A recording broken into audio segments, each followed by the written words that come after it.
بسم اللہ الرحمن الرحیم۔ السلام علیکم۔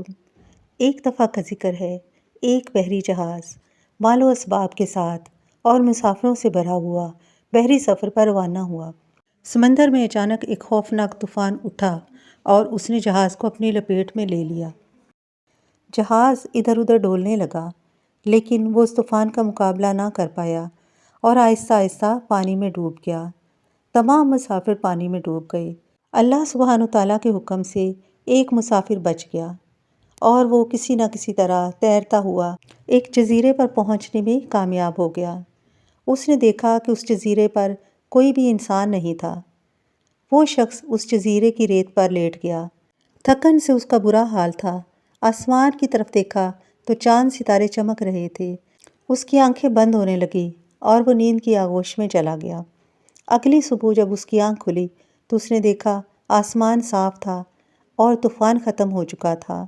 اس نے بہت دعائیں کی کہ یا اللہ، میں تیرا گناہ گار بندہ یہاں کس مصیبت میں پھنس گیا ہوں، تو مجھے اس مصیبت سے نکال اور کوئی ایسا جہاز یا کوئی مددگار بھیج دے جو مجھے یہاں سے لے جائے۔ وہ سارا دن بھوکا پیاسا اللہ تعالیٰ سے دعائیں مانگتا رہا، لیکن کوئی بھی جہاز یا کوئی مدد اس کو لینے نہیں آئی۔ اگلی رات بھی اسی طرح گزر گئی۔ دوسرا اور تیسرا دن بھی اسی طرح بھوکے پیاسے گزر گیا۔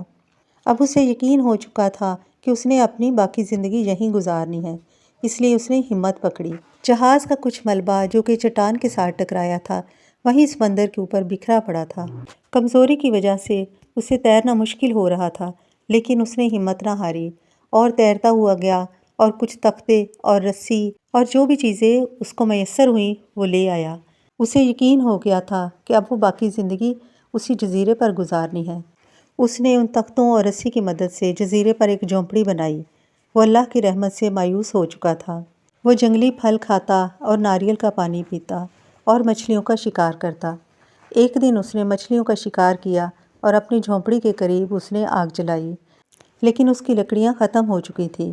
وہ جنگل کی طرف لکڑیوں کی تلاش میں نکلا، لیکن جب واپس آیا تو کیا دیکھتا ہے کہ اس کی جھونپڑی کو آگ لگی ہوئی ہے۔ جو آگ اس نے مچھلیوں کے لیے جلائی تھی اس میں سے کوئی چنگاری اس کی جھونپڑی میں گر گئی ہوگی اور اس کی جھونپڑی کو آگ لگ گئی ہوگی۔ اسی طرح اس کی پوری جھونپڑی جل گئی۔ اب وہ واویلا کرنے لگا اور خدا کی طرف دیکھ کر اونچی اونچی آواز میں پکارنے لگا کہ تو کیسا میرا اللہ ہے؟ جب میں نے تم سے مدد مانگی تو تم نے مدد نہ کی۔ اب میں بڑی مشکل سے جھونپڑی بنا کر رہنے لگا تھا اور تو نے میری جھونپڑی بھی جلا دی۔ یہ کیسا تیرا انصاف ہے؟ اب وہ اللہ سبحانہ تعالیٰ سے شدید قسم کا بدگمان ہو چکا تھا اور اللہ کے سامنے واویلا مچانے لگا کہ تو میرا اللہ نہیں ہے، تو نے میرے ساتھ انصاف نہیں کیا، تو نے میرے ساتھ ظلم کیا ہے۔ اس طرح ہی بولتے بولتے وہ سو گیا۔ صبح جب اس کی آنکھ کھلی تو اس نے دیکھا کہ ایک بہت بڑا بحری جہاز ساحل سمندر پر کھڑا ہے۔ اس نے حیرانگی سے اس جہاز کو دیکھا جو کہ اس کے قریب آ رہا تھا اور وہ جہاز میں سوار ہو گیا۔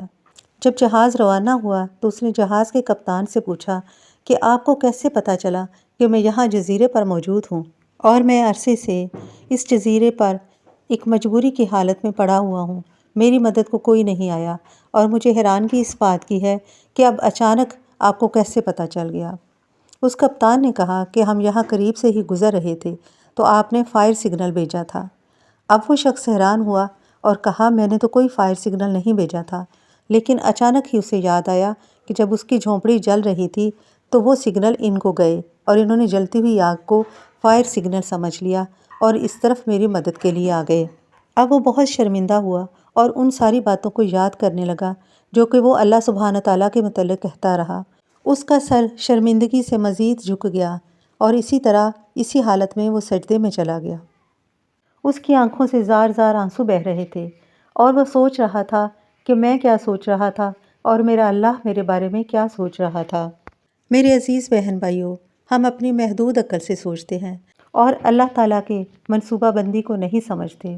جب بھی ہم پر کوئی مشکل وقت آتا ہے تو ہم اللہ سبحانہ تعالیٰ کو نعوذ باللہ کوسنا شروع کر دیتے ہیں اور گلے شکوے اور شکایتیں کرتے ہیں کہ اللہ تعالیٰ نے ہمارے ساتھ انصاف نہیں کیا، اللہ تعالیٰ نے ہم پر بڑا ظلم کر دیا ہے اور اللہ نے ایسا کیوں کیا۔ لیکن یہ نہیں سمجھتے کہ اللہ سبحانہ تعالیٰ کے ہر کام میں مصلحت پوشیدہ ہے۔ اور اس آزمائش میں اور پریشانی میں بھی یقیناً اس کی کوئی مصلحت ہوگی، اور جلد ہی وہ یہ آزمائش ہم سے ختم کر دے گا اور اس برے وقت کو خوشیوں میں بدل دے گا۔ اللہ سبحانہ تعالیٰ کی حکمت کو سمجھیے، وہ بہت غفور و رحیم ہے، اس کی طرف سے بدگمان ہونا چھوڑ دیں۔ اللہ تعالیٰ آپ سب کا حامی و ناصر ہو، آمین یا رب العالمین۔